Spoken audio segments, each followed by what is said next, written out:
Hello everyone, I Dr. Sanjay Sharma, Associate Professor and Head, Department of Computer Science and Engineering, Oriental College of Technology, Bhopal. Today's our topic is problems based on minimization of DFA.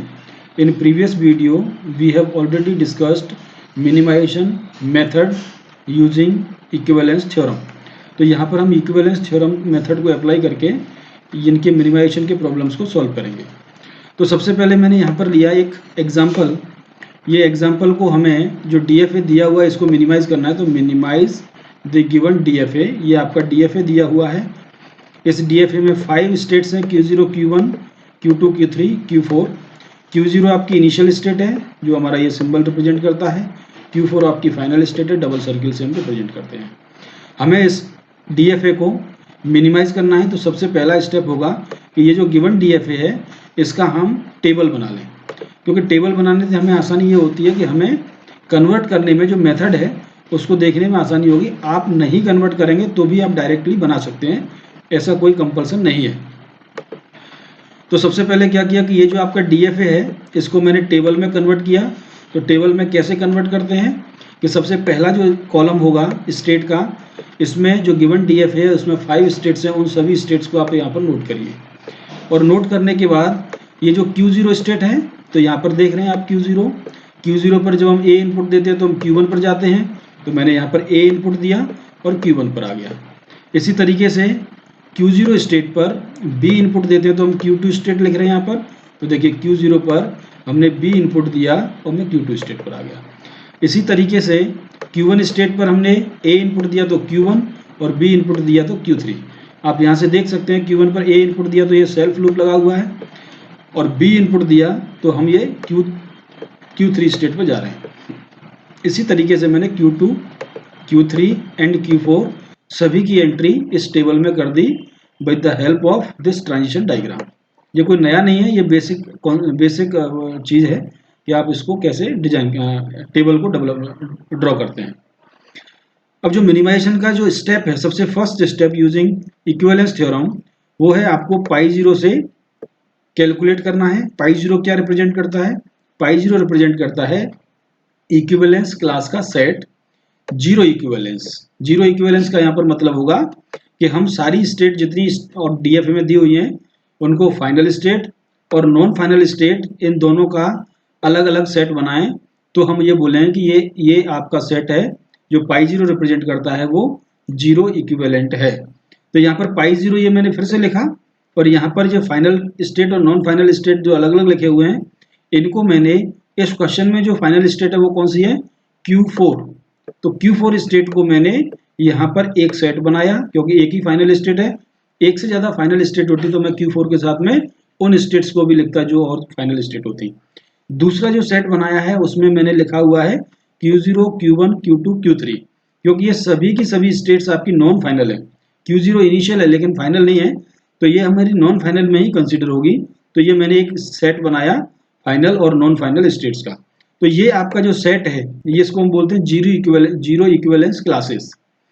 जब π0 calculate हो जाएगा then हम calculate करेंगे next pi, that is called π1। तो π1 जब हम calculate करेंगे तो हमें क्या ध्यान रखना है, इसका जो बेसिक अप्रोच है वो यही है कि हमें π1, π2, π3 नेक्स्ट जो इंक्रीजिंग ऑर्डर में पाई है कैसे कैलकुलेट करना है।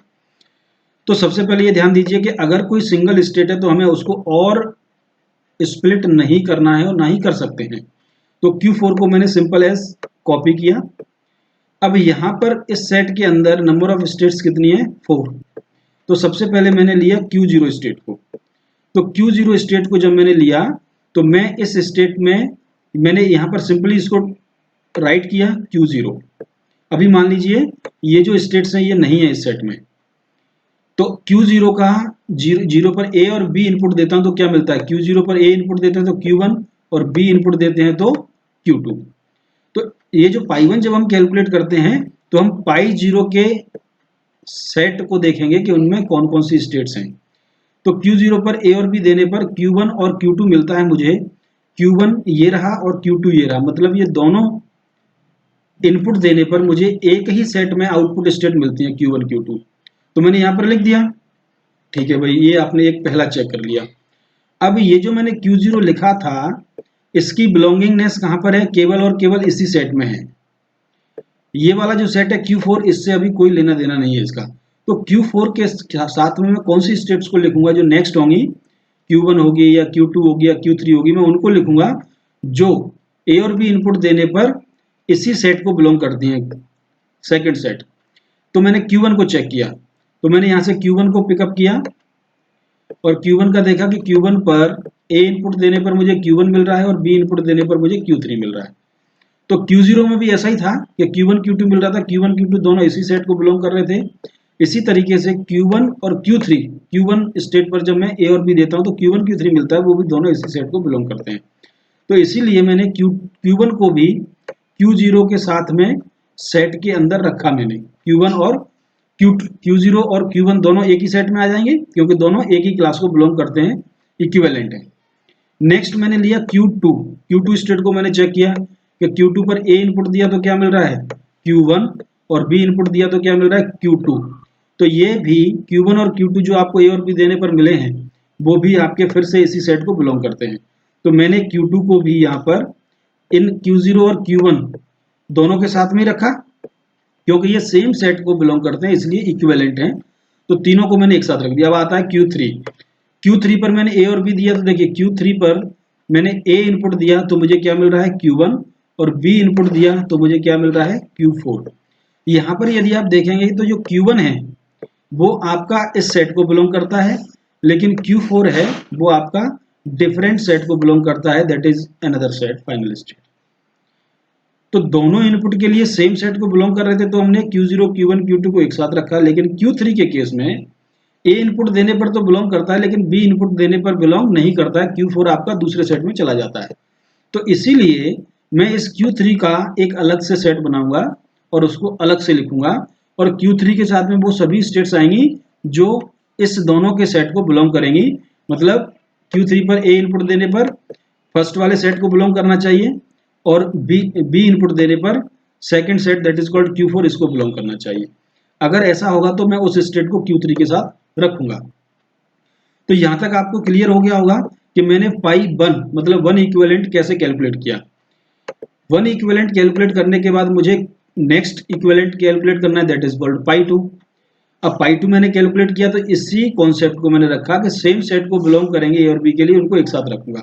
तो देखिए Q4 को तो मुझे कुछ करना नहीं था, Q4 सिंगल है तो मैंने इसको यहाँ कॉपी कर लिया, और ये जो पाई 1 है इसमें Q3 भी अब सिंगल स्टेट में आ गया तो इसको भी मैंने यहाँ पर सिंपली इसको कॉपी कर लिया और कुछ नहीं किया है। अब मैं क्या करूंगा कि ये Q0 को चेक करूंगा कि Q0 पर A इनपुट दिया तो Q1 और B इनपुट दिया तो Q2। तो A इनपुट दिया Q1 तो Q1 कौन सेट को बिलोंग करता है, इस सेट को बिलोंग करता है, और Q2 भी आपका इसी सेट को बिलोंग करता है।